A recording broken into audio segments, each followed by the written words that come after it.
In this tip of the day, I'd like to demonstrate how you can create a custom color palette that you can use in all future projects. So to begin with, we need to create some geometry to apply our custom colors to. So for this example, I'm going to select point, and I'm just going to grid point snap 3 points. Alright, very good.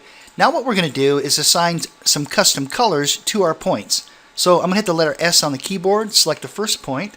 Let's go to modify, and I'm going to select a base color. In other words, a color to start with.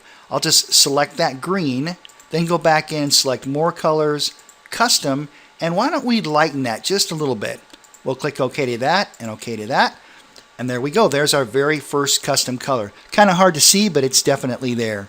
Let's do the same thing with the next point. We're going to left click to select it, go to modify, and why don't we use this purple as a base color. Go back into more colors, custom, and why don't we lighten that one also. We'll click OK to that, OK, and there is our second custom color. Same thing, real quick, we'll select the third point, we'll go into modify, and we'll choose, how about that blue for our starting point or for our base color.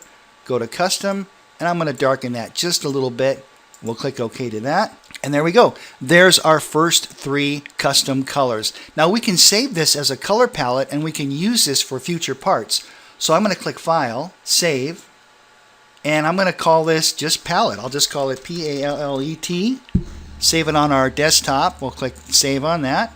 Very good. All right, now so let's put our new color palette to work. Let's bring in a part file here. In fact, I have a sample part we can use. That looks good. Alright, so here's our part, and let's say we want to use those custom colors that we created. Well, what we need to do is we need to merge that palette in, and that's very simple. You just do a file, merge file, find your palette, just left click on that, and you can see there's our custom colors that have been added. Now don't worry, we can always hide that geometry later on, but the important thing is we've introduced those custom colors into this project file.